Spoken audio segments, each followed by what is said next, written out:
Ben, dans le fond, j'ai commencé à tatouer. J'avais mes premières machines à l'âge de 16 ans. J'étais au secondaire, puis je me suis tatouée un peu sur moi et mes amis. Puis ça, j'avais 16 ans, puis j'en ai 28. Fait que ça fait un petit peu plus que 10 ans, 12 ans. Mais tu sais, j'étais très expérimentale. Ça n'a pas été beau tout de suite, là. Je te dirais que, tu sais, vraiment professionnellement, depuis que je suis dans les shops et tout, c'était un peu avant la pandémie, là, 2018-2019, genre, que j'étais engagée dans les shops. Puis j'ai lâché la restauration pour faire ça à temps plein.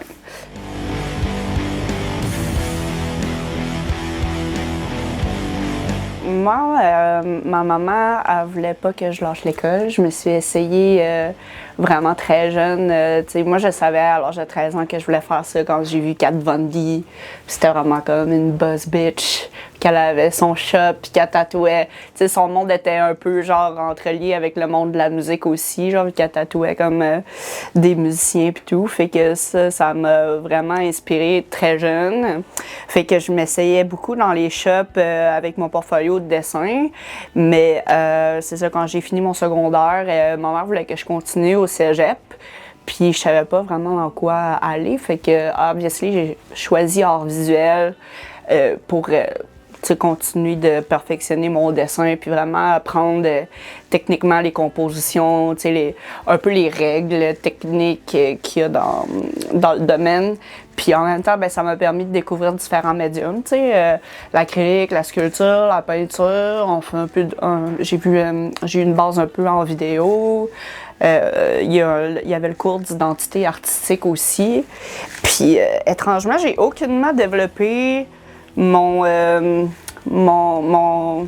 art, au cégep, j'ai aucunement développé autour du tatou. Là. J'ai vraiment comme exploré des affaires à l'extérieur là, de ça. Là. Vraiment comme j'avais aucune identité artistique là, quand même.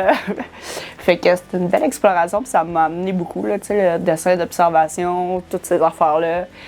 C'est vraiment toutes des choses que j'applique là aujourd'hui dans le tatou, puis que c'est quand même un bagage que je suis contente d'avoir. Là. Je sais qu'il y a des gens beaucoup qui sont bons en dessin, mais que des fois peut-être il manque un petit peu quelque chose qu'ils aimeraient aller chercher de plus, puis ils savent pas tout le temps comment. Il y a beaucoup de... Ça a donné beaucoup de ressources puis d'outils là, pour continuer de me développer aussi de manière autodidacte. Là.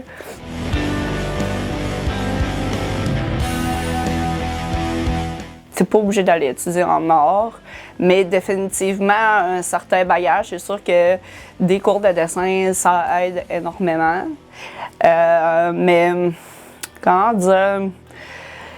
Tu sais, c'est qu'aujourd'hui aussi, tu peux tellement développer par toi-même aussi. Tu sais, si tu as vraiment la volonté de travailler sur tes skills, puis prendre ton carnet, puis qu'à tous les jours, tu as la discipline par toi-même de faire des sketchs, regarder comment ça se dessine, tu sais, dans le milieu, comment les autres artistes dessinent tel genre de design. Admettons que tu tatouerais une rose. Tout le temps avoir des références comme dans la réalité pour respecter les proportions, ces affaires-là. Puis ça, regarder ce qui se fait dans différents styles. Puis, tu sais, c'est normal qu'au début, on copie un peu des choses pour se les... Mais tu sais, je pense que c'est important de s'approprier ça. Mais pour apprendre, tu sais, copier le plus possible des images et tout, je pense que c'est vraiment très important. Je trouve que l'aspect du dessin est souvent sous-estimé dans le milieu. Il y a beaucoup de gens qui sont tatoueurs, mais qui ne dessinent pas, qui vont prendre une image telle quelle de Google, puis faire le stencil, puis pas se poser de questions, puis tatouer le stencil, l'image en question. Mais je pense que quelqu'un qui... les artistes qui démarquent, c'est ceux-là qui savent dessiner, là.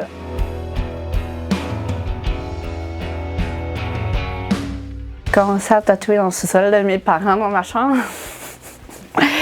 Il y avait des gens au secondaire qui étaient assez game d'être mes cobayes, puis j'ai fait des petites shit vraiment pas super. Mais j'avais quand même le souci d'avoir une certaine hygiène, là, genre mettre du papier d'aluminium sur surface de travail. Mais ouais, vraiment, j'avais aucune idée de ce que je faisais.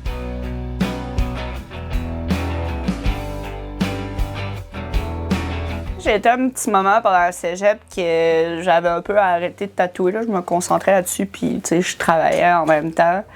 Puis quand j'ai été en appart, il y a eu un petit temps que je savais pas trop qu'est-ce que je faisais là, après le cégep. Fait que je m'étais remis à tatouer dans mon appartement dans Saint-Roch, là, puis c'était ça.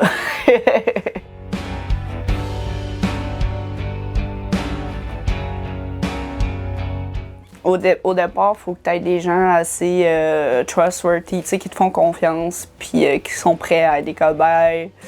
Je dirais que la meilleure manière, c'est de faire des petites choses, parce que de faire des petits tatous, genre que si tu le rates ou qu'il y a quelque chose, le problème est moins gros, genre.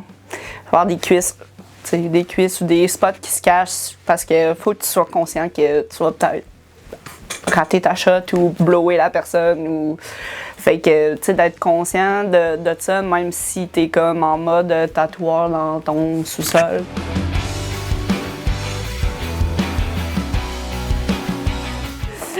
Mais ouais, c'est ça. Fait que avoir le souci de ça, ça aide beaucoup au départ. Fait que ça empêche pas que si tu trouves pas de shop tout de suite ou que t'as pas de mentorat tout de suite, ben tu peux quand même te mettre un peu dans une position autodidacte puis essayer des trucs.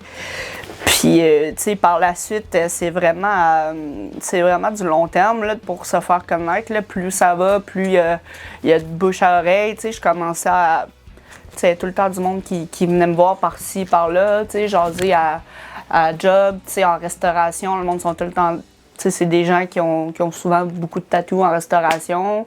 Fait que, tu sais, ça peut être aussi un autre conseil que, tu sais, d'avoir un petit job temps partiel qui te permet de rencontrer des gens, tu sais, en service à la clientèle. Veux pas, le tatou, c'est beaucoup de service à la clientèle. Fait que, tu sais, je pense que c'est important de développer son réseautage beaucoup pour se faire connaître.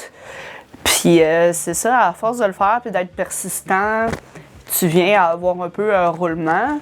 Puis, tu sais, après ça, vient les réseaux sociaux, là, comment tout se brander sur les réseaux, poster le plus possible, là, tous les aspects de la chose. Là, c'est énormément de travail. Moi, quand j'ai commencé, les réseaux sociaux n'étaient pas encore, tu sais, c'était Facebook, Instagram commençait, mais j'étais pas encore à un niveau, tu sais, que je postais beaucoup mes affaires, là, tu sais, je postais plus mes dessins, les flashs, puis... Tu sais, j'étais comme apprentie par moi-même, comme ça on peut dire.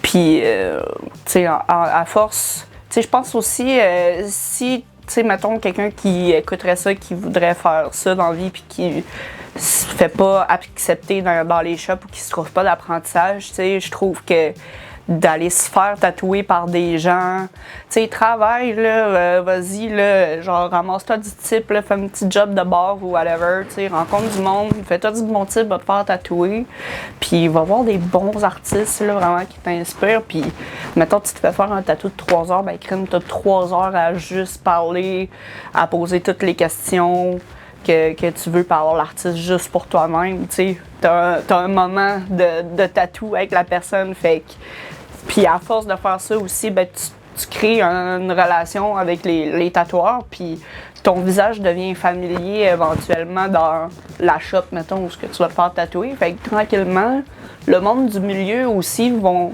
« Ah oui, j'ai déjà entendu parler d'elle », puis le plus tu tatoues du monde, plus ils font « Ah, ok, ouais, tu t'es fait tatouer par elle, ok, ouais, je sais, elle tatoue chez eux, hein », puis tu sais, le mot se passe éventuellement, mais tu sais, je pense que ça doit faire comme 2-3 ans là, que je trouve que personnellement mes affaires, tu sais, je sens que j'ai plus un réseau dans le milieu puis que j'ai plus un pied à terre.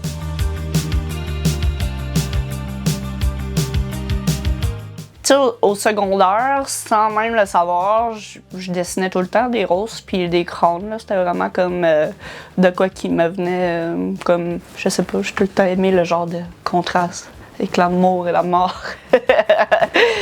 Mais Puis, ouais, ça. Puis, tu sais, j'ai tout le temps dessiné avec des gros Sharpies, puis tout. Fait que le fait que le traditionnel, c'est de quoi qui est vraiment saturé, puis contrasté, tu sais, avec les couleurs, beaucoup de noir, des lignes épaisses. C'est quelque chose que, naturellement, j'ai tout le temps un peu dessiné de cette manière-là quand j'étais plus jeune. Fait que après ça, tu sais, ce qui est le fun avec ce style-là, c'est que ça se limite pas non plus, tu sais, au design classique que j'ai nommé. Tu sais, c'est d'un coup que t'as les bases un peu, puis que t'as un portfolio dans cette imagerie-là. Ben après ça, tu peux aller plus loin, puis tu sais, aller plus vers l'imagerie japonaise aussi, le black work.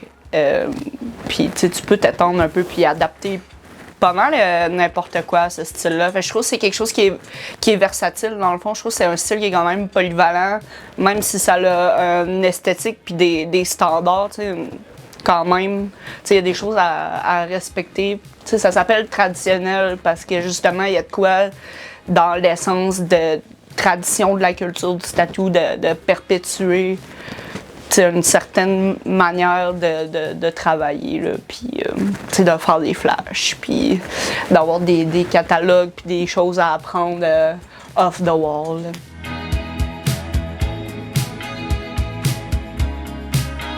Dans des hautes périodes, je te dirais que je fais à peu près...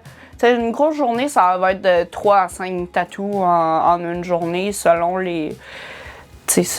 Des fois, ça peut être des journées que je fais juste monter puis démonter mon setup, là, que c'est comme plus long faire la préparation puis le rangement de la station entre chaque tatou, là, quand tu fais des plus petits, mettons. Fait que, tu sais, rendu là par semaine ou par mois, je sais pas, tu sais, ça varie énormément, là. C'est un peu le désavantage d'être travailleur autonome, là, c'est que tu sais pas.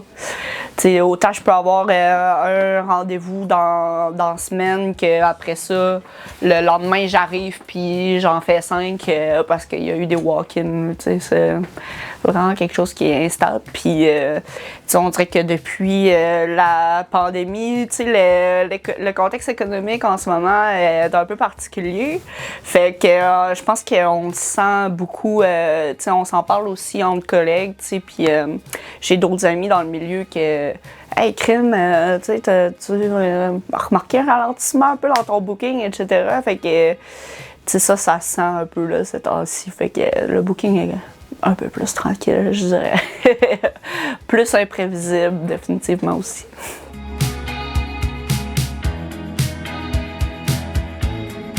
Ça nécessite des sacrifices énormément. Tu sais, comme quand j'ai commencé, quand j'ai décidé de juste que je me lançais à faire ça à temps plein, tu sais, j'avais une job, je travaillais comme sushi man dans le fond, ou sushi woman, je sais pas c'est quoi le bon, on va dire sushi woman. Puis j'avais ramassé, tu sais, j'avais un budget mensuel qui était assez minimal, là, tu sais, là, que j'avais juste mon loyer, mon sel, puis mon épicerie à payer, là. Fait que j'avais ramassé un certain montant, puis je m'étais dit, je peux vivre 3 mois avec ça. Si dans 3 mois, je suis pas capable de, comme, refaire de l'argent avec le tatou, puis il y a un petit roulement, ben, tu sais, je regarde ce que je fais après, puis... Mais j'ai fait ça, puis après ça, j'ai never look back, là. Après ça, j'ai été engagée dans ma première shop et tout. Puis c'est sûr que, tu sais, il y a quand même un stress, là, financier avec le booking puis tout, mais tu peux pas... Je pense que tu peux pas te permettre de vivre là, le lifestyle là, glamorous que le monde pense qu'il y a autour du tattoo dans les débuts encore. T'sais, moi, techniquement, je suis encore comme dans mon premier 5 ans ça va faire 5 ans, je pense, là, à peu près que je suis dans les shops. Fait, on dit tout le temps qu'une business, ça prend 5 ans avant d'être plus solide sur ses pieds là, en entrepreneuriat. Fait que moi, je suis encore dans mon premier 5 ans. Fait je pense que j'ai un mode de vie assez modeste pour me permettre de vivre de mon art.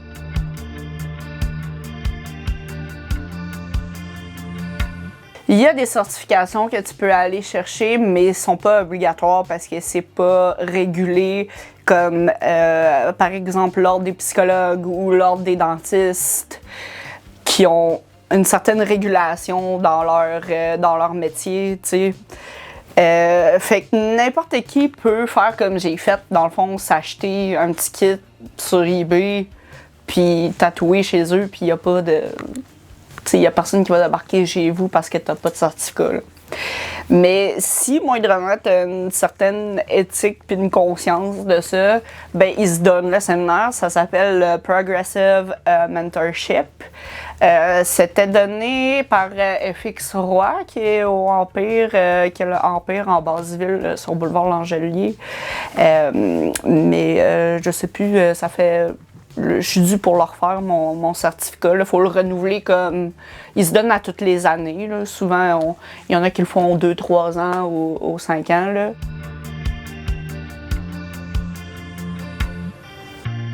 Je pense qu'il se fait en ligne. Dernière fois, je l'ai fait, le quiz se remplissait tout en ligne. Puis après ça, il t'envoie ton diplôme par la poste. Puis... t'as un peu plus de guidelines sur la contamination croisée, toutes ces affaires-là, tu sais, changer tes gants en chaque étape, tu sais, puis être conscient aussi que quel genre de, tu sais, l'hépatite B, le sida, toutes les maladies qui peuvent se transmettre aussi juste par la peau, là, tu sais, des affaires aussi qui se transmettent au contact de la peau, pas nécessairement au contact du sang. Fait que je pense que c'est vraiment important, puis que si t'es un artiste qui veut faire ça, ça c'est une bonne corde à mettre à ton arc pour gagner de la crédibilité en tout cas.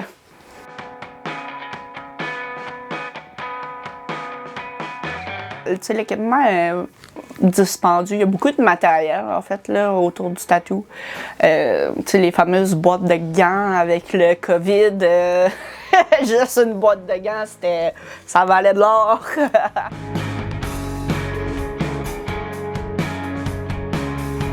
Mais tu sais, ce qui coûte le plus cher, mettons, dans le setup pour actually tatouer, c'est les aiguilles, les tubes. Puis, ben là, bien évidemment, après ça, le matériel que j'utilise, tu sais, mes machines, c'est vraiment le plus gros investissement avec, mettons, les lampes, puis la chaise de tatou. Mais des fois, ça, c'est fourni par la shop où ce que t'es, là, le table de massage et tout. Mais souvent, on se les procure nous-mêmes, là. Et le coffre aussi.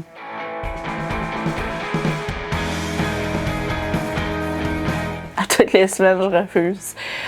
N'importe quoi que je suis pas à l'aise de faire, soit qui n'est pas dans mes cordes, soit que j'ai pas une bonne vibe de la personne, ou que je pense que je suis pas dans...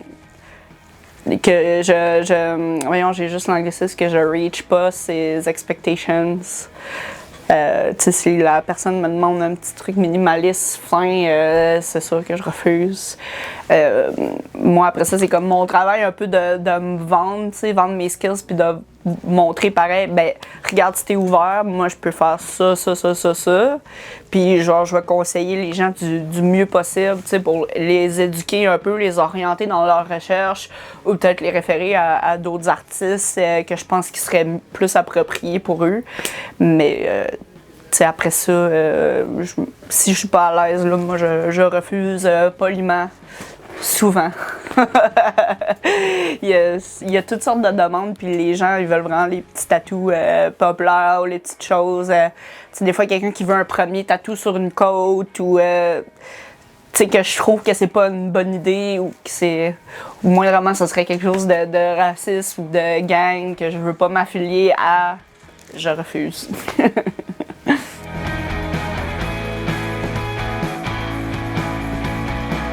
J'ai une drôle de relation avec mon travail parce que une passion. Tu sais, quand tu sors avec quelqu'un de. Pis c'est très passionnel, puis t'es comme. Ça peut être des fois une relation toxique.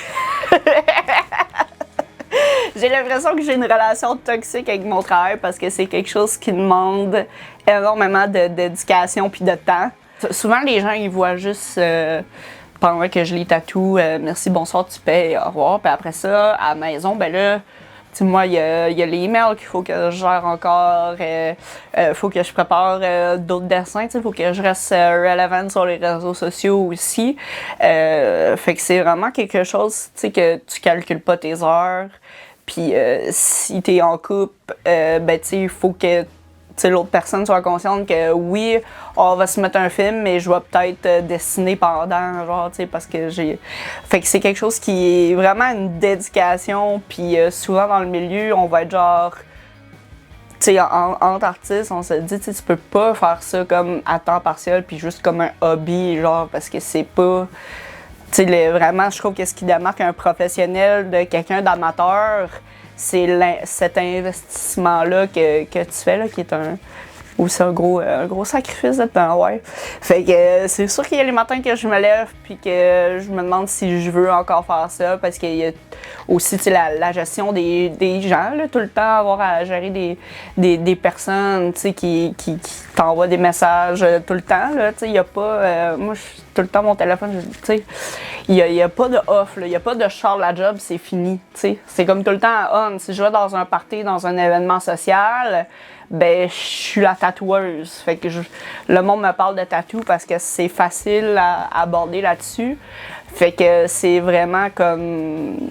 C'est vraiment un type de job qui prend possession un peu de ta personne, là, tu sais. C'est vraiment intense. Des fois, je suis comme... je me trouve chanceuse. Je suis énormément grateful de faire ça dans la vie puis d'être passionnée de mon métier, tu sais, parce que je sais qu'il y a beaucoup de gens qui travaillent leur 9 à 5 ou leur petit job de restauration puis qui sont déprimés de faire ça. Fait que pour ça, je me trouve énormément chanceuse. Mais ça a ses difficultés puis je me pose des questions à toutes les semaines.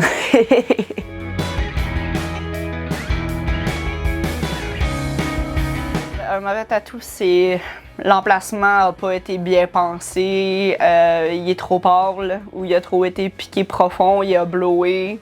Mauvais tatou peut être bien exécuté techniquement, mais que le dessin et la composition n'est pas optimisé comme pour le tatou, si je peux dire, ou optimisé pour la guérison du tatou.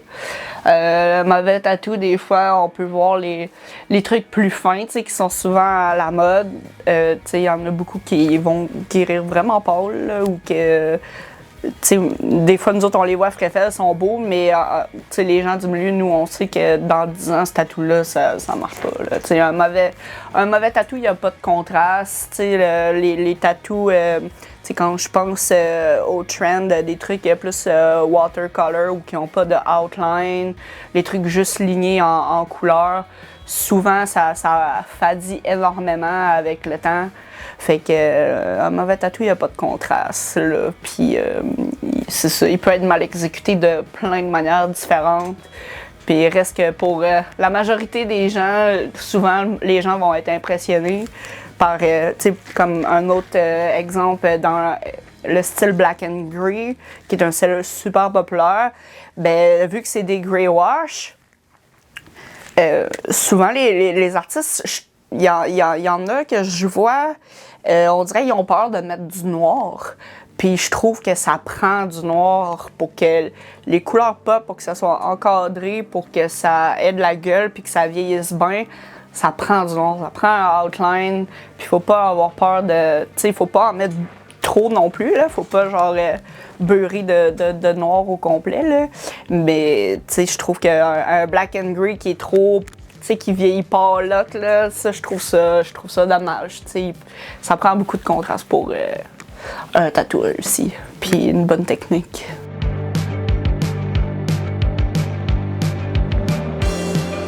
On n'est jamais assez bon en dessin, c'est comme une évolution qui nous suit tout au long de notre carrière. Dessine, monte un catalogue, essaie l'aquarelle. C'est plein de choses. Si t'es pas capable de le faire sur papier, tu seras pas capable de le faire sur de la peau qui saigne, de la peau qui bouge, de la peau qui guérit. Si tu pèses trop fort sur ta feuille, tu sais, autant juste tout le temps avoir un petit calepin dans ton sac avec un crayon pis t'as rien à faire, tu fais des lignes droites dans ton calepin. Personnellement, si quelqu'un m'approcherait justement pour avoir un apprentissage, quelqu'un qui débute, je suis plus intéressée de voir un portfolio de dessins qui est rempli de sketchs, puis qu'on peut voir une évolution, puis que je peux voir comment cette personne-là procède, puis quelle méthode la personne se donne pour arriver à un résultat dans ses dessins.